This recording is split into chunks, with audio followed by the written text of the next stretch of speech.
ce centre a été créé en 2001. Nous sommes ici au bord des plus grandes réserves ornithologiques de Suisse.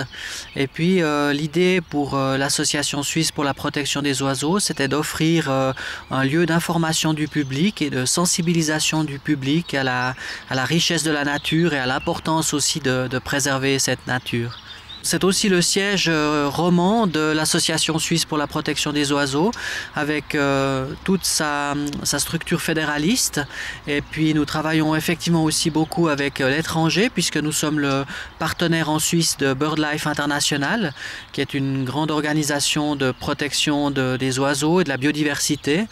Et effectivement, nous contribuons aussi par un soutien à des projets internationaux, par exemple en Europe de l'Est, pour acheter des terrains qui sont très intéressants du point de vue de la nature, ou bien aussi en Asie du Sud-Est, où là on a on appelle ça des hotspots de biodiversité, c'est-à-dire des endroits particulièrement riches en nature, comme à Sumatra, où là il s'agit effectivement d'amener des moyens financiers, mais aussi un peu de support pour pouvoir essayer de mieux préserver la nature contre les dangers, notamment de la déforestation.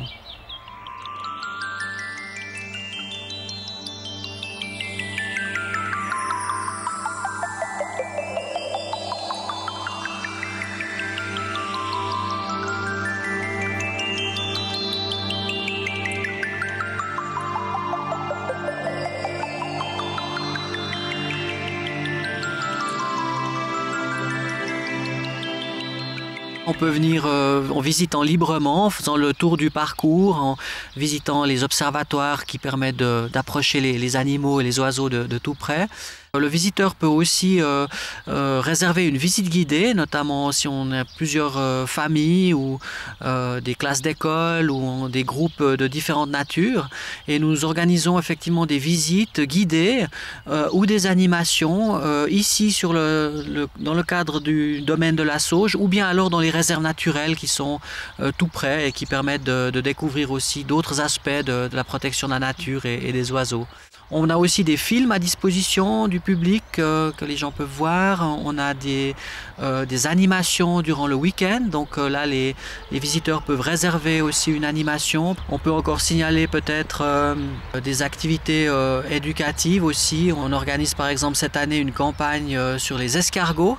On encourage les gens à recenser les escargots dans le cadre de l'année de Darwin. Et voilà, c'est toutes sortes de prestations qu'on peut découvrir ici à la Sauge ou sur notre site internet.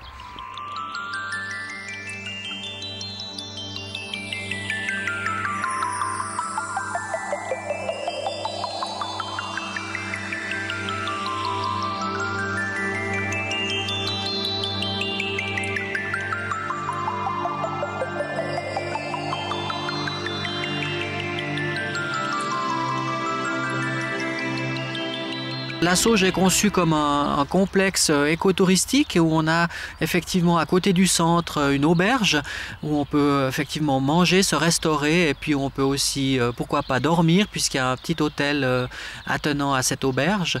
Et puis à côté il y a aussi la ferme qui développe des produits biologiques et en relation avec le domaine du chat noir à Mur. Donc ouais, il y a différentes prestations qui sont offertes sur le site de la Sauge.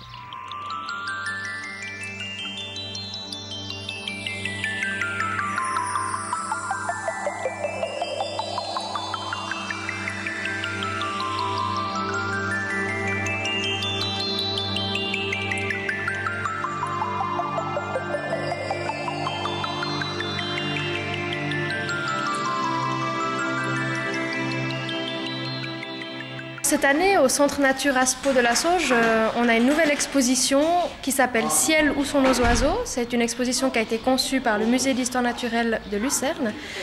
Donc le sujet, c'est les oiseaux en Suisse dans différents milieux. Quels sont les oiseaux qu'on trouve dans ces milieux? Quels sont les dangers que rencontrent ces oiseaux? Et qu'est-ce que nous, on peut faire au quotidien pour les aider? Donc cette année, on a 3 modules. Un module ville et village, un module zone agricole et un module zone humide. Et l'année prochaine, on garde le module zone humide et on aura deux nouveaux modules sur la forêt et sur la montagne. Donc c'est une exposition interactive avec des jeux très instructive et les visiteurs, en tout cas, nous donnent beaucoup d'échos positifs sur cette exposition.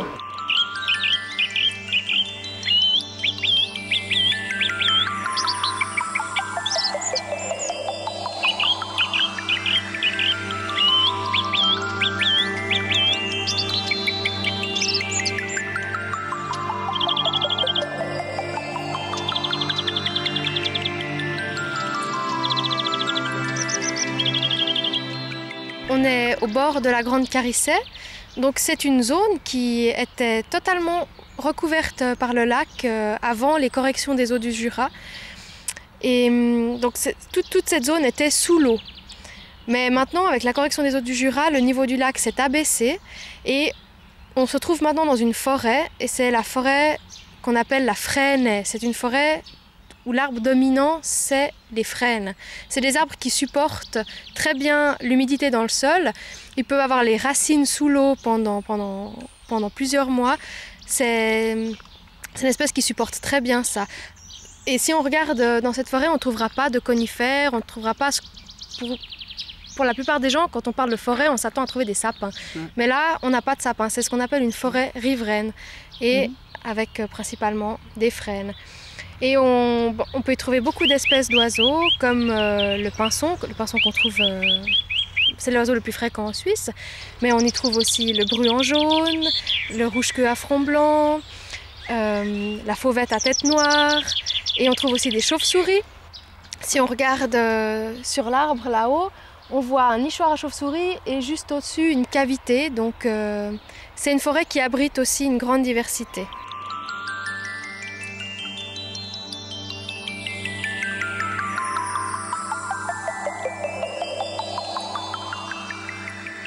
Dans la Grande Carissait, on a déjà trouvé plus de 300 espèces d'oiseaux. En Suisse, normalement, on a 200 espèces d'oiseaux caractéristiques en Suisse. Mais avec tous les oiseaux migrateurs et des fois les oiseaux rares qui passent par ici, on a déjà trouvé dans la réserve de la Grande Carissait plus de 300 espèces. Donc c'est vraiment un lieu très important pour la protection des oiseaux. C'est des lieux très importants pour les oiseaux migrateurs qui peuvent s'arrêter ici, se reposer, trouver du calme et de la nourriture.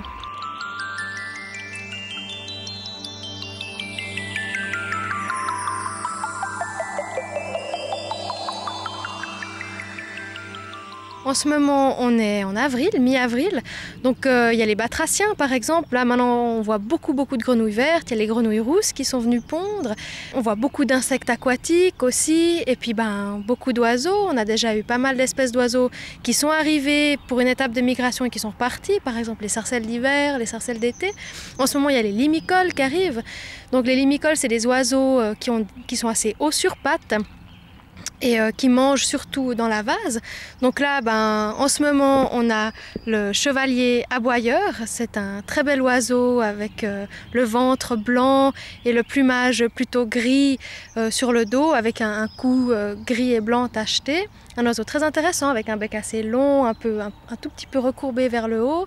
Et puis sinon, on a aussi beaucoup d'espèces d'oiseaux d'eau, comme la nette rousse, ce magnifique canard dont le mâle a une tête vraiment rousse, un beau bec rouge.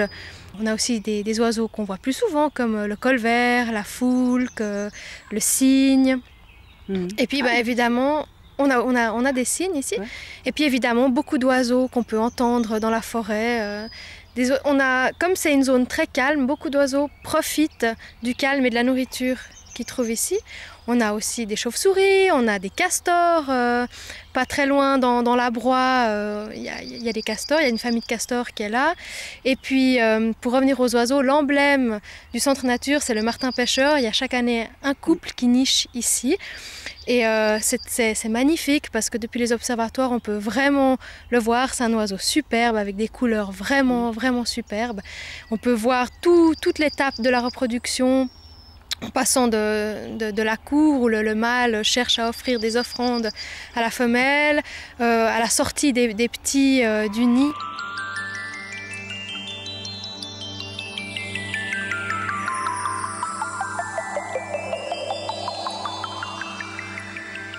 Il y a beaucoup de choses qu'on peut faire chacun dans son quotidien pour favoriser la nature près de chez soi.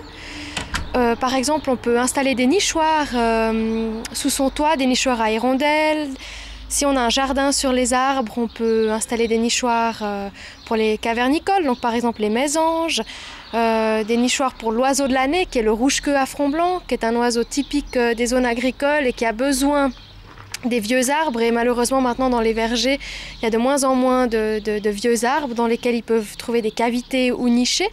Donc chez soi, on peut avoir des nichoirs, on peut aussi laisser des tas de pierres.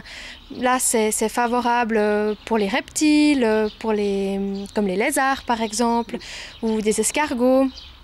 On peut laisser des tas de bois, ça c'est favorable aux petits rongeurs comme le campagnol, pour les hérissons. Et puis ce qui est très important si on veut des oiseaux dans son jardin, il faut une grande diversité florale.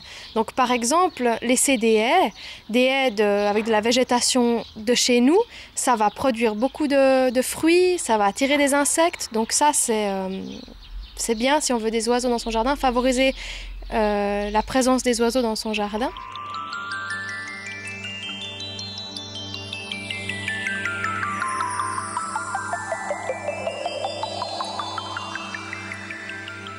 Si on veut favoriser une grande diversité florale dans son jardin, c'est bien de faucher la vieille végétation morte juste avant le début du printemps.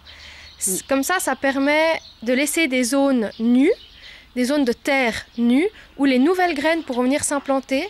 Et ça permet à une végétation qu'on dit pionnière, c'est-à-dire une végétation des zones pas encore occupées par beaucoup d'autres plantes.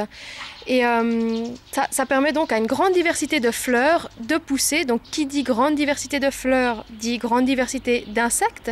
Et qui dit grande diversité d'insectes dit grande diversité d'oiseaux.